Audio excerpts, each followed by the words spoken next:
পরশু দিনে যা শরীরটা খারাপ হয়েছিল, কালকে তো আর একটু খারাপ লাগছিল রাতের দিকে। তো আজকে সকাল থেকে আবার একটুখানি বেটার আছি, মানে ভালোই বেটার আছি।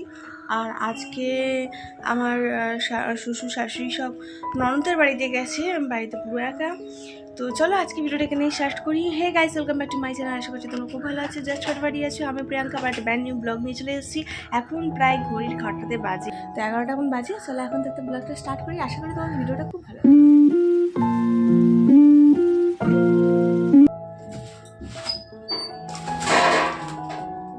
সকালবেলা ঘুম থেকে উঠে আর কোনো কাজ টাজ তো নেই, রান্নাঘর একেবারে চলে এসেছি ভাতটাকে বসিয়ে নিতে। সকাল বলতে এই তো পড়লাম, এখন 11টা সাড়ে 11টার মতন বাজে।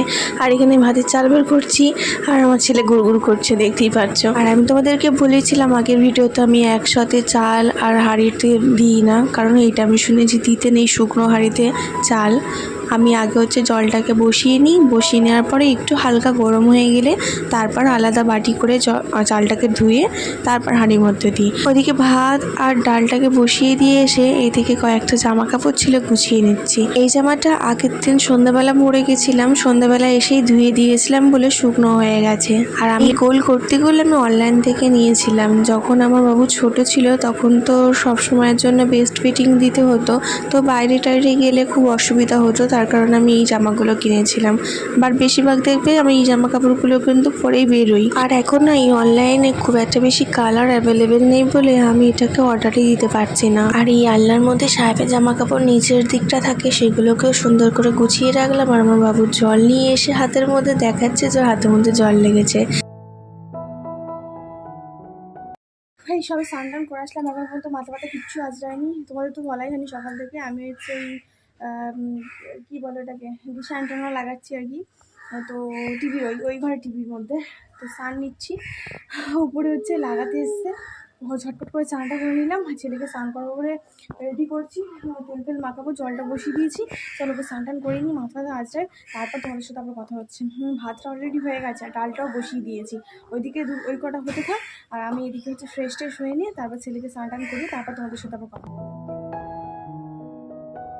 এই যে এখন ডিশের কানেকশনটা ভেতর দিক থেকে ড্রিল মেশিনে করছে। ছেলেকে খাওয়ানো হয়ে গেছে, এর মধ্যে কত বাসন পড়েছে দেখেছো। কোনো রান্না বাটি নেই কোনো, কিন্তু কতগুলো বাসন পড়েছে। এইগুলো চটপট করে মেজে নিই।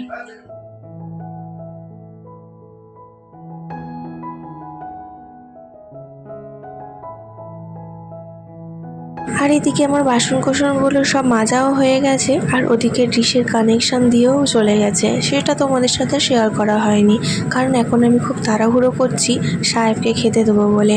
এদিকে রান্নাঘরটাকে একটুখানি মুছে নিয়ে ভালোভাবে যে কটা বাসন রেখেছিলাম সেগুলোকে জল ঝরিয়ে জায়গায় জিনিস জায়গাতে রাখবো। তবে আমি কি করি বলো তো, রান্না করার পরে কিন্তু সঙ্গে সঙ্গে রান্নাঘরটা মুছে নিই, কারণ নোংরা হয়ে থাকলে পরে করবো এটা করতে গেলে দেখেছি সেটা আর হয় না কাজটা। তো এখানে জল জড়িয়ে নেওয়ার পরে বাসনগুলো যে যার জায়গার মতন রেখে দিলাম। আজকে যে তোমাদের সাথে কথা বলছি একটুখানি না নয়েস একটা ভাব আসতে পারে, কারণ কিছু করার নেই, এখন আমার বাবু ঘুমাচ্ছে আর সেই সকালবেলা উঠে আমি ভয়েসটা দিচ্ছি। হ্যাঁ, এখন ফ্যান অফ করা যাবে না, আর বাইরে গিয়ে কথা বললে ও কখন উঠে পড়বে সেটা বুঝতে পারবো না, তাই আজকের একটুখানি এই নয়েজটা ম্যানেজ করে নিও। এই সবে খাওয়া দাওয়া করে উঠলাম, বাইরে বৃষ্টি হচ্ছে এখন প্রায় হচ্ছে 3:30 মতন বাজে। আর তোমাদের সাথে কথা শেয়ার করা হয়নি, কারণ হচ্ছে সাহেব চলে এসেছিলো, আর চলে আসার পরেও খাওয়ার জন্য মানে খাবার দেওয়ার কথা বলছিল, নাহলে ওর আবার কাজে যেতে দেরি হয়ে যাবে। তো দুপুরবেলা করে খেতে আসে বাড়িতে, মানে যেহেতু কাছাকাছি কাজ করে তার জন্য দুপুরবেলা খেতে আসে, খাওয়া দাওয়া করে আবার কাজে চলে যায়, 5টার সময় আবার আসবে। তো আমি খাওয়া দাওয়া কমপ্লিট করে এখানে হচ্ছে এই ওয়াশিং মেশিনে কয়েকটা জামা শুকনো করতে দিয়েছিলাম। তো শুকনো হয়ে গেছে, এখন মেলার টাইম নেই, কারণ ছেলেকে একা শুইয়ে ওই ঘরেতে এসেছি একটুখানি ব্লগে কথা বলবো বলে, ছেলেকেও ঘুম পাড়িয়ে দিয়েছি। তো আজকে বিকালবেলা তো রদ আনতে যাবো, জানি না আজকে তো শাশুড়ি নেই, তো সাহেব যাবে কিনা জানি না, একাকেই আনতে হবে হয়তো। যা ওয়েদার দেখছি বিকালবেলা বৃষ্টি হলে তাহলে একেবারে সন্ধ্যেবেলা আনতে যাবো। তো চলো এখন একেবারে তোমাদের সাথে সন্ধ্যেবেলা দেখা হচ্ছে। আর আজকে দুপুরে লাঞ্চ হয়েছিল, জয়দীপ মাংস করেছিল, আর আমি হচ্ছে ডাল আর ভাতটা করেছিলাম, ব্যাস আজকে সিম্পল লাঞ্চই হয়েছিল। সিম্পল লাঞ্চ বলতে একটু রিচ হয়ে গেছিলো মাংসটা, তো ব্যাস পেটটা এখন ঠিক আছে বলে রিচটা খাওয়া গেছে। তো চলো বিকালবেলা তোমার সাথে দেখা হচ্ছে আবার। একটু দেখিয়ে দিই, দেখো বৃষ্টি হচ্ছে, হ্যাঁ বৃষ্টিটা হচ্ছে, দেখো আর একটা মাটির গন্ধ আসছে দারুণ একটা, এই দেখো বৃষ্টি পড়ছে। এখন প্রায় বিকাল ওই 5টা 6টার মতন বাজে। আর এখন যাব না রথটা আনতে একটুখানি একটু সন্ধ্যে করে যাব। এখন একটুখানি ছেলেকে নিয়ে একটু ছাদে যাই, একটু খেলতে, বল নিয়ে খেলতে যাই। এতক্ষণ আমি বিগ বস দেখছিলাম, একটু দুপুরবেলা ঘুমাইনি এখন। চলো একটুখানি ছাদ থেকে ঘুরে আসি। ভাবলাম যে ছাদে যাওয়ার আগে জামা কাপড়টা মেলে নিই, তারপর হচ্ছে ছাদে যাবো। এই দেখো ওয়াশিং মেশিনে যে দুপুরবেলা জামা কাপড়গুলো দিয়েছিলাম সেগুলো এখন হচ্ছে এই ঘরের ভিতরে মেলবো। সত্যি কথা বলতে ঘরের মধ্যে জামা কাপড় মেলাটা আমি একদম পছন্দ করি না। আর এটা হচ্ছে আমার শাশুড়ি মা দড়িগুলোকে টাঙিয়েছে ঘরের ভেতরে। তোমরাই বলো ঘরের ভেতর দড়ি মেলে যদি জামা কাপড়, ভেজা জামা কাপড় মেলা যায় তাহলে কেমন দেখতে লাগে। কিন্তু কি করবে আর বলো, কারণ অনেক জামা কাপড় হয়ে গেলে তখন মেলার ছাড়া কোনো উপায় থাকে না। বর্ষাকাল হলে এই অবস্থাই হয়, চারিদিকে জামা কাপড় মেলে দিয়েছি আর বাবুকেও রেডি করে দিয়েছি। রেডি বলতে ও যেরকম জামা পরেছিল সেরকম জামাই পরা আছে আপাতত। রাস্তাতে যাচ্ছে না, ছাদে যাচ্ছে। বাবু রাস্তায় ছাদে যাবি তো? হ্যাঁ ছাদে যাবি তো? হ্যাঁ কি আর ক্লিপটা আর সব জায়গায় দেওয়া হয়ে গেছে তো, ক্লিপ দেওয়া হয়ে গেছে দেখো। চলো ছাদে যাবো, চলো তারপরে এসে সন্ধ্যা দেবো। চলো চলো ছাদে নিয়ে ছাদে এসছি। কি বাবা বলো?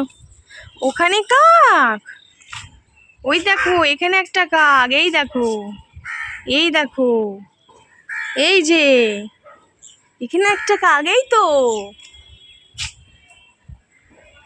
দেখেছো কি করছে?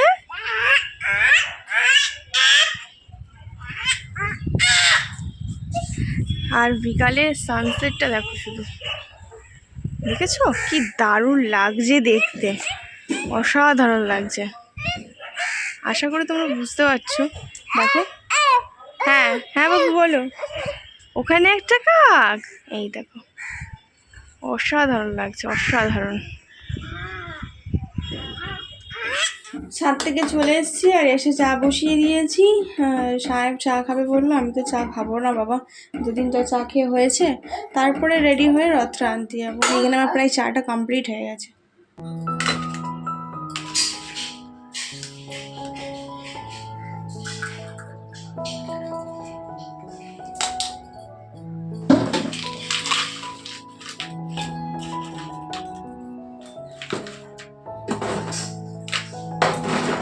এই যে রেডি হয়ে গেছি, অলমোস্ট বেরিয়ে পড়েছি আমি, সাহেব আর ছেলে। চলো রথটাকে নিয়ে আসি। কি আর ভিডিও করা হয়নি, রথটা নিয়ে চলে এসেছি। আর এই জগন্নাথ দেবকে এখানে বসিয়েছি মন্দিরের মধ্যে। আর এই যে আমার বাবু ঘোরাফেরা করছে এখন। এই সন্ধ্যেটা দেওয়া বলে দাঁড়িয়েছি, দেশলাই নিয়ে সাহেব আনতে গেছে, দেশলাই দিলে সন্ধ্যেটা দিয়ে চলে যাবো নিচে। উপর থেকে সন্ধ্যে দিয়ে এসে আর তারপরে তোমাদের সাথে আর কোনো কথা শেয়ার করিনি। একেবারে রাত এখন 9:30 10টার মতন বাজে। এই ঘরে বিছানাটাকে একটুখানি পরিষ্কার করে রাখছি, কারণ কালকে সকালে হয়তো শাশুড়ি মারা বাড়িতে আসবে আর যদি এসে দেখে যে এই ঘরে বিছানা এরকম ওলট পালট করা আছে তাহলে ভাববে যে আমি সারাদিন কোনো কাজই করিনি। তাই অথচ লোকের কাছে কথা শোনার থেকে নিজে কাজটা গুছিয়ে রাখাটাই ভালো। তো আমি এই জন্য বিছানাটাকে ভালো করে গুছিয়ে রাখলাম। আর এই পাশ বালিশটা মানে কোল বালিশটা এই ঘরের সাহেব নিয়ে গেছিলো দুপুরবেলা এই ঘরে শুতে, তাই নিয়ে গেছিলো আর এখানে রেখে দিয়ে আসলাম। আর তারপর হচ্ছে বিছানাতে কয়েকটা ধুলোও পড়েছিল, তারপর দেখলাম যে নিচেটাও একটু ধুলো ধুলো হয়ে আছে, তাই একটুখানি ঝাড়ুও দিয়ে দিলাম। জানি রাত্রে ঝাঁটার হাত দিতে নেই বা ঝাড়ু দিতে নেই, জানি না ঠিক, কিন্তু আমি তো দিই মাঝে সাঝেই। তো ঝাড়টা দিয়ে আর এই ঘরটুকু পর্দাটা দিয়ে এই ঘরে বসলাম, কারণ ওই ঘর থেকে লাইটটা আসে তো চোখে পড়ে, টিভি দেখতে খুব অসুবিধা হয় এই ঘরেতে। আর বসে বসে একটুখানি জল খাচ্ছিলাম আর ছেলের কার্টুন চলছিল, সেটাকে দেখে আমি ওই জন্য হাসছিলাম। তারপরে একটুখানি ফ্যানের জায়গাটা একটু পরিষ্কার করে নিলাম, কারণ ফ্যানের জায়গাটা অনেকটা ধুলো পড়েছে। আর সাহেব ঠিক করতে গিয়ে ফ্যানটা একদম খাটটা নিচু করে দিয়েছিল, সোজা করে দিলাম। আজকের মতন দিনটা একদম পুরো শেষ, রাতে ডিনার কমপ্লিট করে নিয়েছি আর তোমাদের সাথে কিছু শেয়ার করিনি। ওই দুপুরে যা লাঞ্চ করেছিলাম ওই চিকেন আর ভাত, সেটাই হচ্ছে রাতে খেয়েছি। আর এখন হচ্ছে ছেলেকে জাস্ট খাওয়াবো, আজকে দোকান বন্ধ, ছেলেকে খাওয়াবো আর ঘুম পাড়াবো, ব্যাস। এখন প্রায় হচ্ছে 11:30 মতন বেজে গেছে। আর বেশি দূর ব্লগটা বাড়ালাম না, আজকে ভিডিওটা এখানে শেষ করে দিচ্ছি। যদি কিছু ভালো লেগে থাকে ডু লাইক শেয়ার সাবস্ক্রাইব করতে ভুলবে না। নেক্সট ভিডিওতে খুব তাড়াতাড়ি দেখা হচ্ছে। আজকে ভিডিওটা কেমন লাগলো সেটা কমেন্ট সেকশনে এসে জানাও, কারণ তোমাদের কমেন্ট একটা পেলে আমি অনুপ্রেরণা পাই একটা নতুন ভিডিও না জানো। তো টেক কেয়ার, বাই।